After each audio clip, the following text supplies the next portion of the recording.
Welcome to జై స్వరాజ్య TV Warangal. ఈరోజు September 5 doctor Sarvepalli Radhakrishnan జయంతిని పురస్కరించుకుని భారతదేశ వ్యాప్తంగా టీచర్స్ డేని అంగరంగ వైభవంగా టీచర్స్ సెలబ్రేట్ చేసుకుంటూ ఉన్నారు. తల్లిదండ్రులు జన్మనిస్తే వారి పిల్లలకు విద్యాబుద్ధులు నేర్పి సమాజంలో ఒక ఉత్తీర్ణమైన పౌరునిగా తీర్చిదిద్దే ప్రయత్నంలో teacher will play a number 1 role. So అలాంటి టీచర్ అనే పదానికి వన్నె తెచ్చిన మన భారత రాష్ట్రపతి, మాజీ రాష్ట్రపతి డాక్టర్ సర్వేపల్లి రాధాకృష్ణన్ గారి జయంతిని పురస్కరించుకుని భారతదేశ వ్యాప్తంగా 145 కోట్ల ప్రజానికం ఈ రోజు టీచర్స్ డేని ఎంతో ఘనంగా, గర్వంగా జరుపుకున్న ఈ సమయంలో జై స్వరాజ్య టీవీ వరంగల్ ప్రత్యేకంగా టీచర్స్ డే స్పెషల్ కవరేజ్ ని సుబేదారి కాజీపేటలో ఉన్నటువంటి సెయింట్ గ్యాబ్రియల్ స్కూల్ కి మనం రావడం జరిగింది.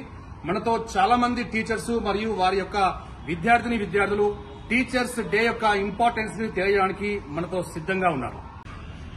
జై స్వరాజ్య టీవీ ప్రేక్షకులకు గురు పూజోత్సవ అభినందనలు. గురుర్బ్రహ్మ గురుర్విష్ణు గురుదేవో మహేశ్వర గురు సాక్షాత్ పరబ్రహ్మ తస్మై శ్రీ గురవే నమః అంటూ గురువును అత్యున్నత స్థానంలో నిలబెట్టడం జరిగింది. గురుర్ బ్రహ్మ అంటే బ్రహ్మస్థానం లోపల గురువు నిలబెట్టారు. గురుర్ బ్రహ్మ గురుర్ విష్ణు స్థానంలో నిలబెట్టారు. గురుర్దేవో మహేశ్వర మహేశ్వరుడి స్థానంలో నిలబెట్టారు. వీళ్ళ ముగ్గురిని త్రిమూర్తులుగా భావించడం జరుగుతుంది. సృష్టి, స్థితి, లయకారులు వీళ్లు. బ్రహ్మ సృష్టి చేస్తాడు. ఈ స్థితిని నడిపించేవాడు విష్ణువు. లయకారుడు, లయము అంటే నాశనము అని అర్థం. లయకారుడు పరమేశ్వరుడు. అంటే సృష్టించడము, నడిపించడము, లయం చేయడము, ఈ మూడు చేసేటువంటివి త్రిమూర్తులు చేస్తారు. ఈ ముగ్గురు స్థానాల కంటే కూడా పై స్థానంలో నిల్చోబెట్టారు గురువు గారిని. అందుకే గురు బ్రహ్మ గురుర్ విష్ణు గురుదేవో మహేశ్వర గురు సాక్షాత్ పరబ్రహ్మ అన్నారు. మరి పరబ్రహ్మ ఎక్కడి నుంచి వచ్చాడు? ముగ్గురు దేవతలు మనకు కనిపించారు. బ్రహ్మ, విష్ణు, మహేశ్వరుడు కనిపించారు. ఈ పరబ్రహ్మ ఏమిటి అంటే వీళ్ళ ముగ్గురి కంటే కూడా అతీతమైనటువంటి స్థానంలో ఉన్నటువంటి వాడే గురువు అని చెప్పడం ఇందులో పరమార్థంగా మనం భావించాలి. కనుక గురువు యొక్క స్థానము సృష్టి, స్థితి, లయకారుల కంటే కూడా ఉన్నతమైనటువంటి స్థానంలో నిల్చోబెట్టారు గురువును.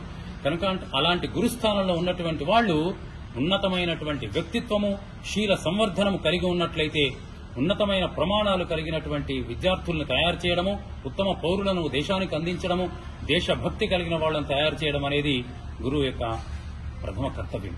అలాగే రాక్షసుల రాజు తన కుమారుడుగా జన్మించినటువంటి ప్రహ్లాదుడు రాజుగారు కదా, ఆయనను పిలిపించుకోవచ్చు. టీచర్లందరినీ రాజ్యస్థానానికి పిలిపించుకొని హాయిగా అంతఃపురంలో చెప్పించుకోవచ్చు. కానీ అలా చేయలే. ఏం చేశాడు? ప్రహ్లాదుని తీసుకుని వెళ్లి చండా, మార్కులు అనేటువంటి ఇద్దరి దగ్గర తన పుత్రుని ఉంచాడు. అయ్యా, నా పిల్లవాడైనటువంటి ప్రహ్లాదునికి మీరు చక్కని విద్యను అందించండి అని చెప్పి గురుకులావాసం చేయించాడు. ఆ రోజుల్లో గురుకుల విద్య ప్రధానంగా ఉండేది కనుక గురుకులావాసం చేయించాడు. ఒకనాడు పండుగ సెలవులకు ఇంటికి వచ్చాడు ప్రహ్లాదుడు. వచ్చినప్పుడు ప్రహ్లాదుని తొడ మీద కూర్చోబెట్టుకుంటాడు. ఎందుకంటే ఇది ప్రియాంక. తొడకు మరొక పేరు ఏంటంటే ప్రియ అంకము. ప్రియాంక అంటే ప్రియమైన అంకము తొడ. కనుక పిల్లవాడికి అధికారం ఎక్కడ ఉందంటే తండ్రి తొడ మీద కూర్చునే అధికారం ఉంటుంది.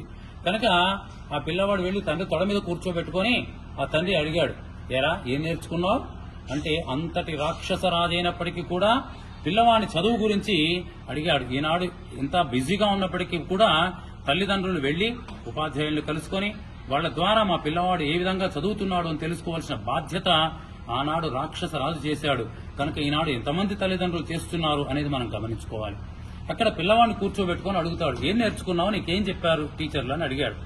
చదివించిరి నను గురువులు చదివితి ధర్మార్థముకర శాస్త్రంబులు నే చదివినవి గలవు పెక్కులు చదువులలో మర్మమెల్ల చదివితి తండ్రి. ఎన్నో శాస్త్రాలు నాకు చెప్పారు గురువుగారు, అన్నీ నేర్చుకున్నాను. ధర్మశాస్త్రము, అర్థశాస్త్రము మొదలైనటువంటి శాస్త్రాలన్నీ చెప్పారు గురువుగారు. అవన్నీ నేను నేర్చుకున్నాను. నేను చదివినవి గలవు పెక్కులు. పెక్కులు అంటే చాలా అని అర్థం.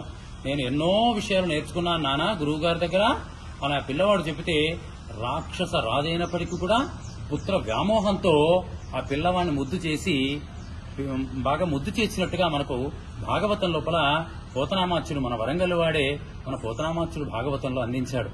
కనుక గురుస్థానం చాలా ఉన్నతమైనది. దాన్ని మనం ఆ స్థానాన్ని బదులుపరుచుకోవాలి. ఉత్తమమైన పౌరులను తయారు చేసి దేశానికి అందించవలసిన బాధ్యత మన మీదనే ఉంది.